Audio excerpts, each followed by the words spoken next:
Hello everyone, this is part 2 of series lectures on combustion in SI engine. In this part, we will discuss the stages of combustion. First of all, we will study theory of combustion in SI engine. Combustion in SI engine may be roughly divided into two categories. First is the normal combustion, that is the knock-free combustion, which we will discuss in this part, and abnormal combustion, which is with knocking.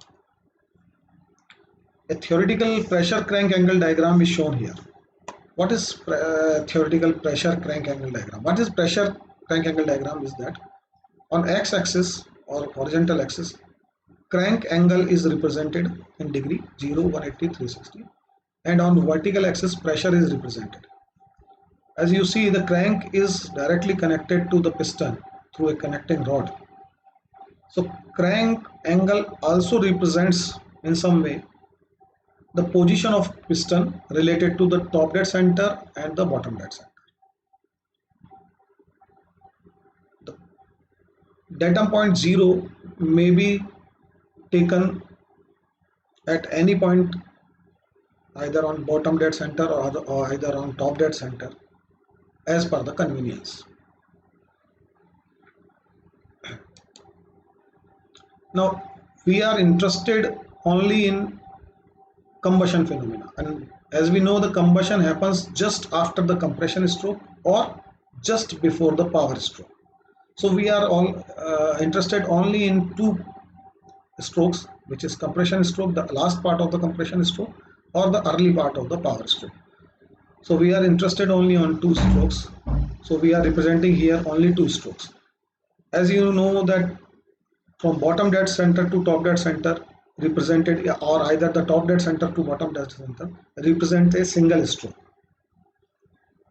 in a 4-stroke cycle.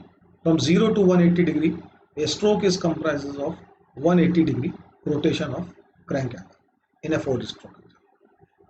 So from 0 to 180 degree or 180 degree to 360 degree represent a single stroke. So we are taking only compression stroke in consideration and power stroke in consideration. We are not taking all the 4 strokes in consideration because we are interested in only combustion stroke, which surrounds the compression strokes and the power strokes.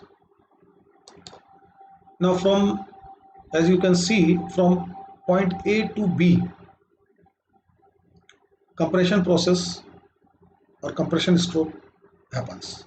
From A, bottom dead center, to piston moves from the top dead center, moves to the top dead center, and pressures from A point to B point rises. So this is compression stroke.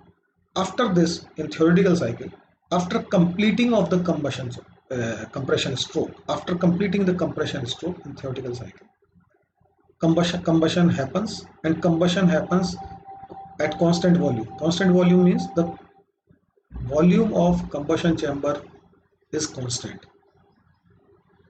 Combustion volume of combustion chamber is constant. So piston is not moving, because if piston moves, then volume of combustion chamber in compression stroke decreases and in power stroke increases.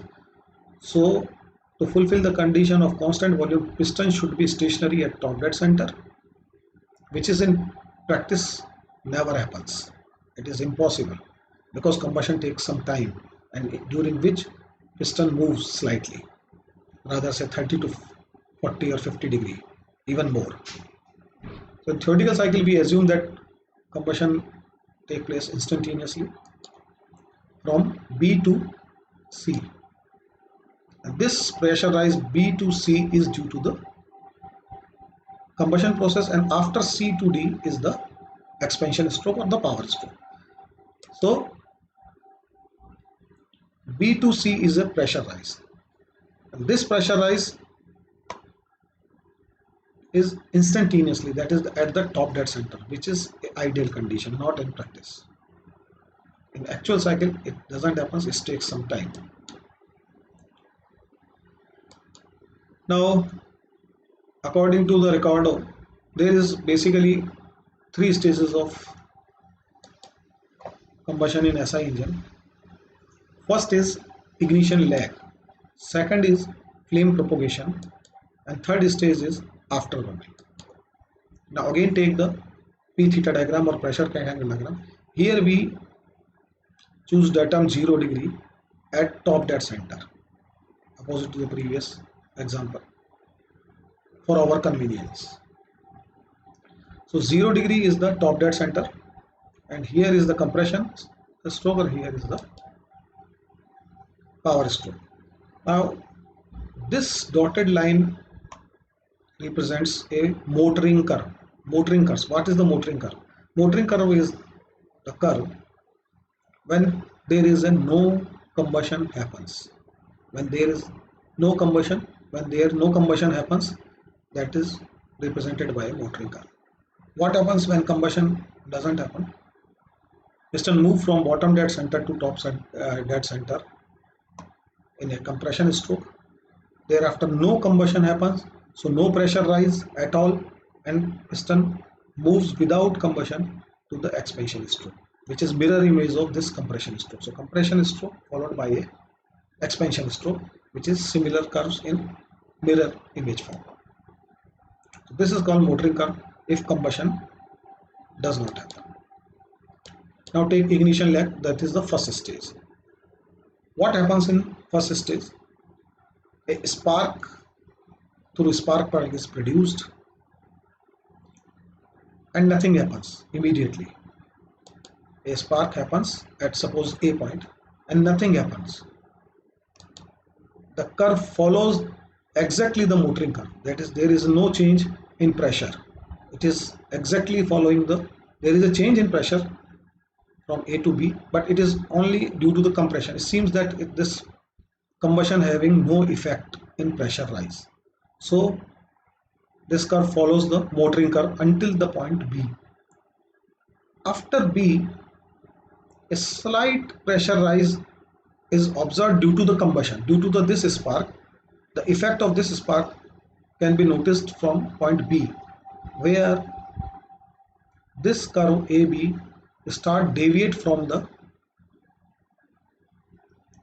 motoring curve.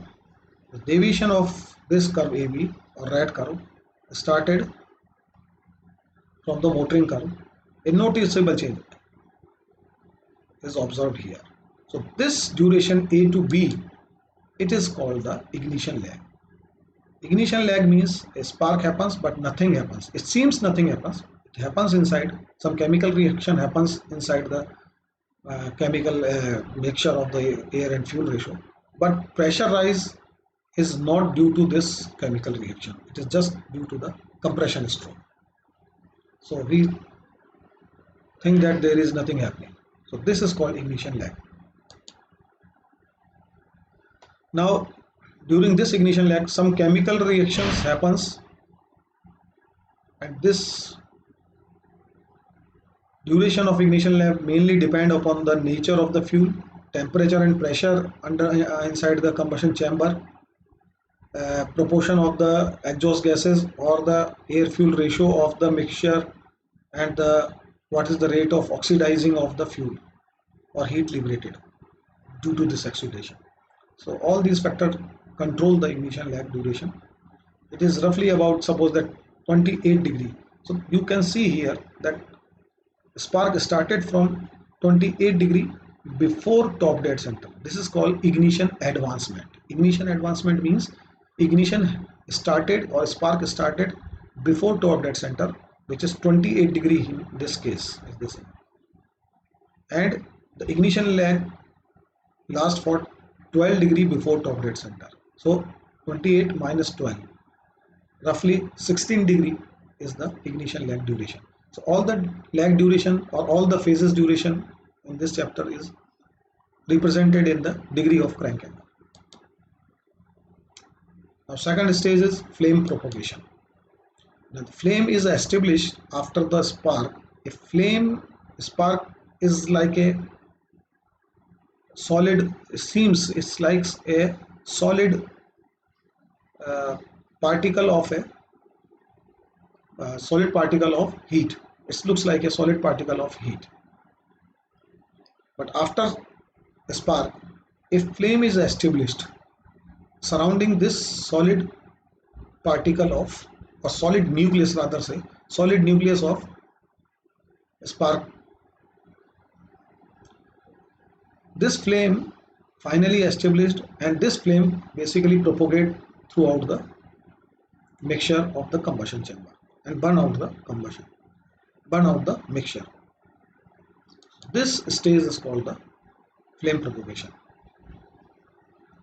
So flame when established and start traveling and start propagating throughout the unburned mixture, it generates heat itself and there is no need of spark. So it is self-sustaining in this phase. And basically it depends upon the heat transfer phenomena of flame front, which is the surface of the flame between and the surrounding. If flame front is producing sufficient heat, which is more than the heat loss to the surrounding, then flame is self-sustained and flame propagates, move ahead in the mixture, and combustion is successful. This is represented by this diagram. This is our spark plug.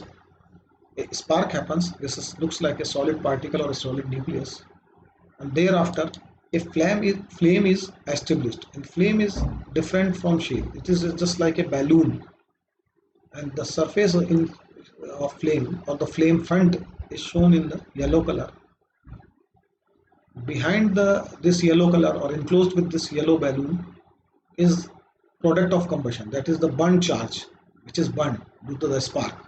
Now this flame front releases the heat which is sufficient enough to burn surrounding unburned charge, and the flame front moves ahead and this bubble goes on growing like this until the all charges in the combustion chamber burn out. And this movement of this flame front from here to here releases heat and pressure rises noticeable pressure rises observed. So from point B to C a noticeable rise in pressure happens, and pressure reaches to its highest value after the completing of the flame propagation. So pressure reaches its highest value of the cycle. This is the indication of end of this phase. So from B to C, this duration is called the flame propagation. Rate of pressure, you can see from here that the rate of pressure rise is very low initially in flame propagation phase. The rate of pressure rise is very low because size of flame front is very small, so heat is very low, and the mass of mixture which is burned during this phase is very low. So this is very low, but after this point the flame propagate very fastly and heat release very rapidly, so rate of pressure rises also very high, and that's because due to this ignition lag and the flame propagation time, which is equals to almost 28 degree plus 9 is just the 37 or 40 degree, the spark happens before in advancement of the top dead center, not here but here. So this is called advanced ignition timing, because spark happens in advance to top dead center, so that the maximum pressure reaches after 5 to 10 degree of after the top dead center. So this is a desirable position, a desirable condition to reach the peak pressure just after the top dead center. It is desirable. So spark happens before the top dead center. Now after burning, what is after burning? Combustion, 2 to 5% charge is always unburned after this point, and combustion is still continued after this point, but the heat release is very less, that is the 2 to 5% of the total heat. This delayed combustion after point C is known as the afterburning. This afterburning basically happens because of the rich mixture or the fuel is in excess. So the incomplete traces of the fuel, incomplete combustion traces of the fuel, again reunion with the or recombine with the oxygen in the combustion chamber and burn afterward throughout the whole expansion stroke, or even in worst cases during the exhaust stroke or in the silencer, which is sometimes characterized by the backfire. So that's all in this section. Thank you.